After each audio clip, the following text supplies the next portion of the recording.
memahami maksud teks pembacaan kita hari ini. Pertanyaan bagi kita, saudara-saudara sekalian, bahwa apa yang kemudian mendorong kita meluangkan waktu untuk hadir di tempat ini? Apa yang mendorong kita untuk hadir di sini? Apakah ada di antara kita yang hadir saat ini karena kita menerima undangan dari panitia? Ada yang diundang secara khusus? Ya, mungkin ada, tapi hari ini tidak sempat hadir. Ya. Apakah ada yang hadir karena ingin mengunjungi keluarga di Salbasi? Ada? Pasti ada, Deka. Adakah yang hadir karena mau jalan-jalan ke Salbasi? Ada? Pemuda-pemudi di luar bagaimana? Ada? Adakah yang hadir dengan tujuan saya mau mengikuti perayaan ini, mungkin hanya mau mengikuti ibadahnya saja, sehingga mungkin setelah ibadah ini akan langsung kembali? Ada? Pasti ada. Ya.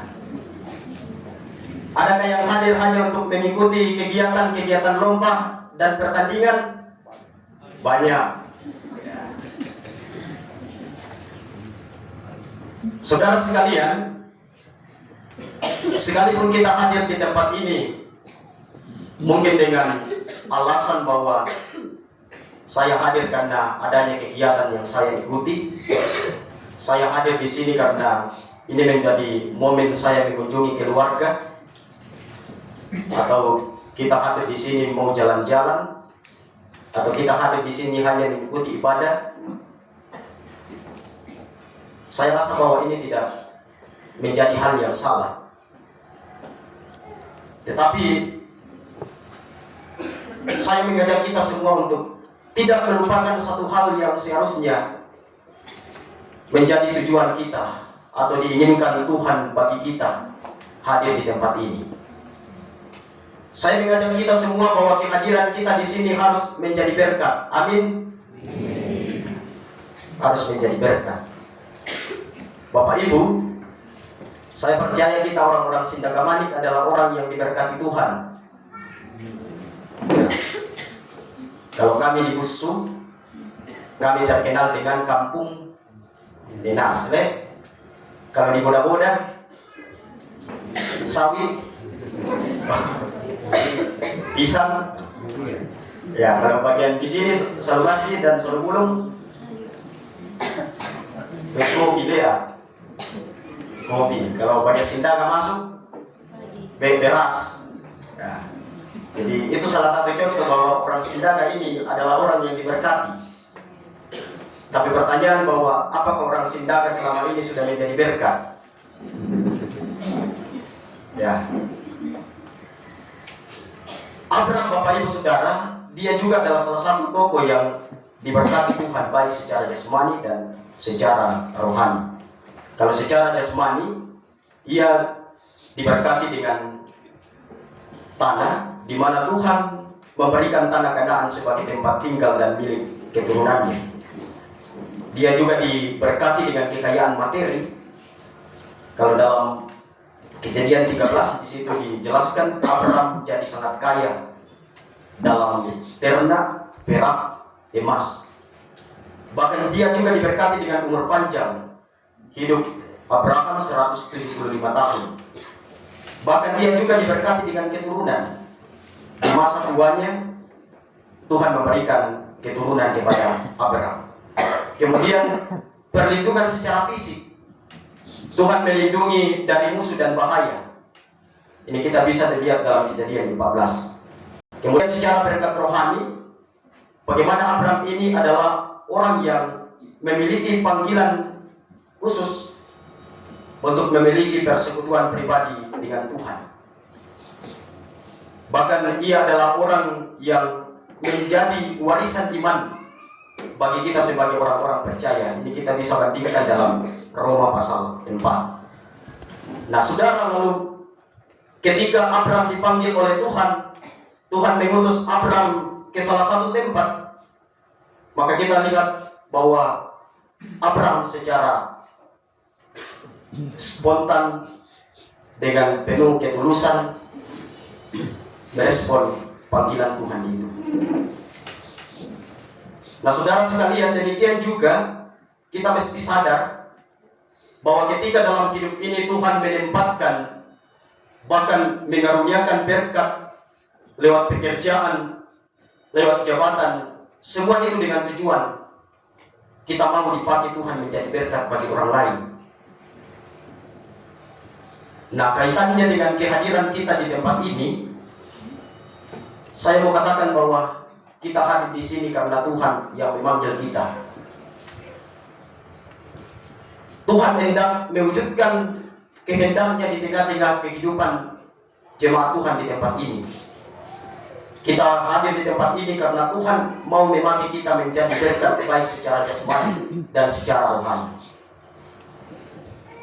Saya secara pribadi, Bapak Ibu, berterima kasih kepada panitia. Waktu kami rapat di sini, ketika diusulkan kegiatan-kegiatan apa yang mau dilakukan, mungkin teman-teman heran dengan saya, karena yang saya usulkan, saya rindu kalau dalam kegiatan ini ada pelayanan diakoni. Ya, saat itu mungkin banyak teman-teman yang heran, mana singa-singa dia tanah pertama Pak Pendeta. Tapi saya mau mengajak kita Bapak Ibu Saudara bahwa sebenarnya yang dirindukan dalam setiap persekutuan seperti ini adalah kegiatan-kegiatan ini. Saya sendiri punya pengalaman waktu kami melaksanakan kemah kerja PPGTM di kelas Samalanti. Saya kembali mengusulkan program diakonia, dan puji Tuhan Bapak Ibu sampai sekarang PPGTM di wilayah 4 itu selalu dicerita baik warga Sindagamani. Luar dirasakan tongannya atau kehadiranmu, ada maknanya di dalam. Nah di sini juga saya sangat berterima kasih kepada panitia, bahkan bersyukur kepada Tuhan karena apa yang saya usulkan itu dapat diterima. Sebentar Bapak Ibu Saudara, ini kita akan melaksanakan atau kita akan memberikan diakonia kita. Saya akan sampaikan hamba-hamba Tuhan di setiap jemaat. Beberapa hari yang lalu saya kembali share di grup untuk mengingatkan. Nah Bapak Ibu, ini saya mau tampilkan saudara-saudara kita yang perlu kita perhatikan di sini. Ya, malah taita, ada yang buta, ada yang secara mental.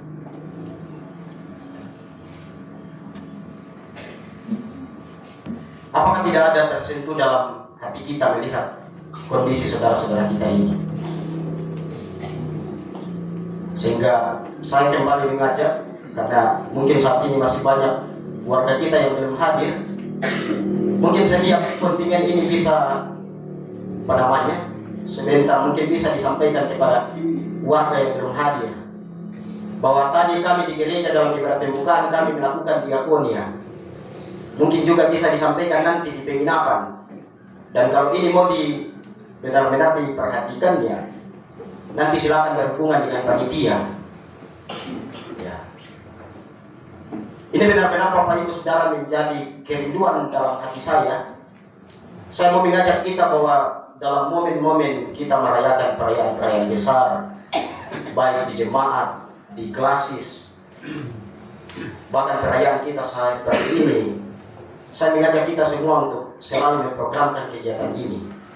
Saya rasa bahwa di jemaat di mana kita berada ada banyak warga jemaat kita yang membutuhkan perhatian, belas kasihan, bantuan dari kita.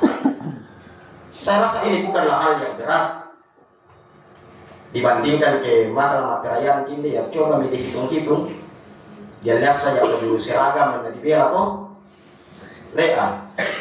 Ya apalagi kayak kalau dia aja pura tak kumpul nasi 2.000 5.000 bukan menitin tuh. Kali banyaknya orang.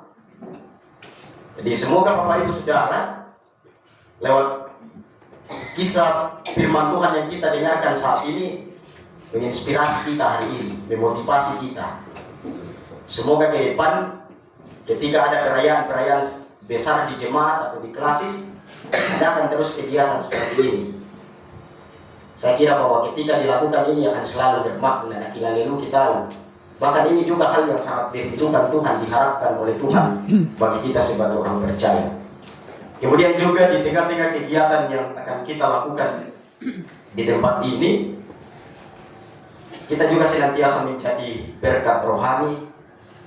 Kita menghadirkan rasa aman, tentram, kedamaian, sukacita bagi setiap peserta yang hadir di tempat ini. Jangan sebaliknya ada di antara kita yang justru jadi beban bagi panitia atau beban bagi setiap kontingen. Tetapi tujuan kita hadir di tempat ini adalah jadi berkat.